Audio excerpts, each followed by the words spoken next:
So did you know that bamboo is known as poor man's timber? Well, I didn't know that. Well, it actually comes with a host of rich benefits, especially as an alternative to plastic. The Chief Executive Officer of Bamboo Byproducts, David Stedford, is on Zoom to talk us through the way forward for Jamaica and bamboo. Morning, sir. Welcome to Smile Jamaica. It's morning time. Good morning, and thanks for having me, and good morning, Jamaica. It's our pleasure, sir. Bamboo Bioproducts Limited will start construction in 2021. We're 6 months almost into 2021, so have you started? No, I think a bit brief there. We're just about finishing off the financing of the model at the moment. We'll be putting our first spade in the ground probably around about January next year. Okay. Tell me about it. Tell me about Bamboo Bioproducts Limited, and why are you dealing with bamboo, and what's the use of all this? Okay, well, listen, you've been looking at that bamboo surrounding your countryside for a long time. Minister Dunn calls it now green gold. That's what he's branded the product. But effectively, that's exactly what it is. I mean, bamboo is the most sustainable material on the planet. And for the benefit of my industry, which I operate in the tissue and hygiene industry, they've been looking for sustainable materials for some period of time, because obviously they're dependent on wood products, be it hardwood or softwood. And because of the drive for sustainability issues and environmental issues, it's important that they make every effort to use other materials. They've looked at lots of different materials, and at the end of the day, the only material that can offer them the same strength and softness is bamboo. But there's many types of bamboo. There's like over 1,600 different species of bamboo. And the species of bamboo that you have here happens to be called vulgaris, which is the best for our industry because it has a long fiber. So that's the reason why we're here. I mean, you've got great land. You've got, in fact, when I leave here today, I'm going down to Portland and St. Thomas. Tomorrow I'll be in St. Elizabeth. Then I'll be in Trelawney and Westmoreland and Clarendon.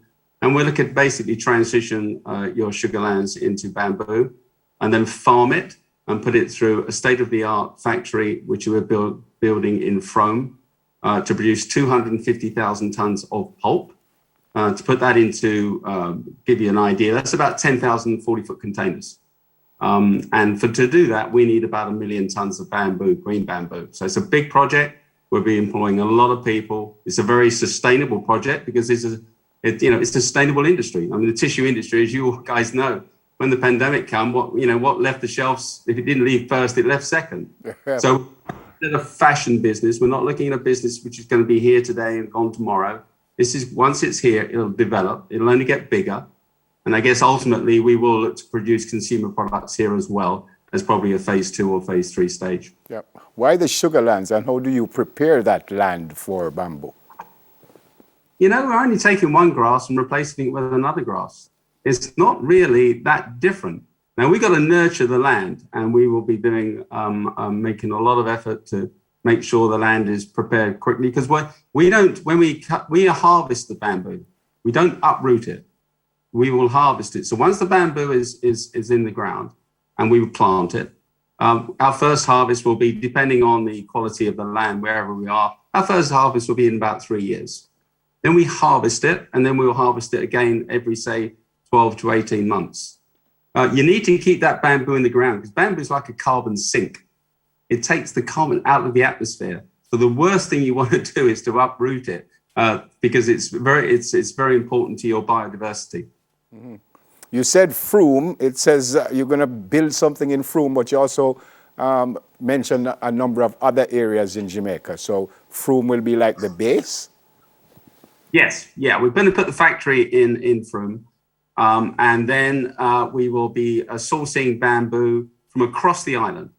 You know, we need over 1 million tons of bamboo, green bamboo, on a per annum basis. This mill will run 24/7, 355 days a year. You can't stop the mill. I mean, that's the last thing that you would want to do. And the mill will be, so that you know, the mill is sold out. When we start production, the whole 250,000 tons is sold to the leading global players in our industry. So you will see your bamboo pulp or our bamboo pulp in products on your shelves like, brands like Plenty, Michelle, Libaro, Tenor. They will all start, when we got the product available, that product will go into those brands, probably about 10% because we don't have enough. I mean, the industry is about 40 million tons, so we don't have 40 million tons of bamboo pulp. But the industry is trying to make all efforts to start the process to introduce sustainable materials. Yep. I suspect, Mr. Steadyford, that it will also mean employment for Jamaicans. A lot. And that's another reason why we're here. You've got the land, you've got the logistics, you've got great logistics here because everything we produce is going to be exported. About 60% to Europe, 20% North America, 20% South America. And you've got the skilled labor and unskilled labor. And we need that labor. Yeah. We need that labor to do all the work in planting the land. We'll have a lot of mechanization because you have to. On that scale, you've got to have mechanization. Right. It's the right thing to do. Yeah. But we need people across the land. And yeah, I would think at our startup phase, we'll be probably, like now our startup phase being this time next year, I would think at least 1,000 people will be employed planting the bamboo on the lands. Yeah. You said everything will be exported. We do anything like that with bamboo as we speak, or no? No, you don't. I mean, this industry is a big industry, but it's at the moment this industry is only available in China. So bamboo pulp is a big industry in China. It's about 5 million tons, but in China, is basically integrated. In other words, they farm the bamboo, they pulp it, and they produce end products, and they use it locally. And they only on occasion will sell pulp to outside of Asia. So it's impossible for the big players to introduce a product when they've got no supply chain. So that's why our customers will be contracted on what we call a take-or-pay basis for 10 years. On prices which we've agreed, which is again very sustainable.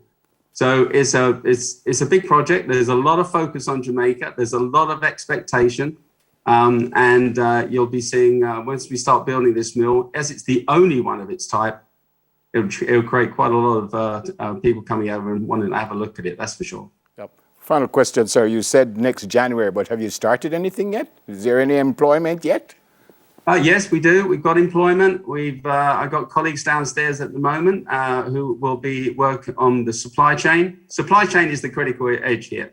So we've got colleagues downstairs. We've got also just brought in a field officer who's been to China 2 or 3 times, and he's got a good handle on this. And also my partner, Zachary Harding's here, and his group, Delta, provide us the infrastructure to start building the business. We need infrastructure here, obviously, as far as when we start to the next phase. So yes, we are. We probably, if I wrap it up, we've already got about a dozen people on board, whether it be here or in Europe. Thank you, sir. Stay safe. God bless you. Thanks for speaking with us this morning. Thanks for the opportunity. Our pleasure, sir. Chief Executive Officer of Bamboo Bioproducts, Mr. David Steadyford. All right, we're going to take a break. When we come back, Sim will have the next interview. Stay with us, please.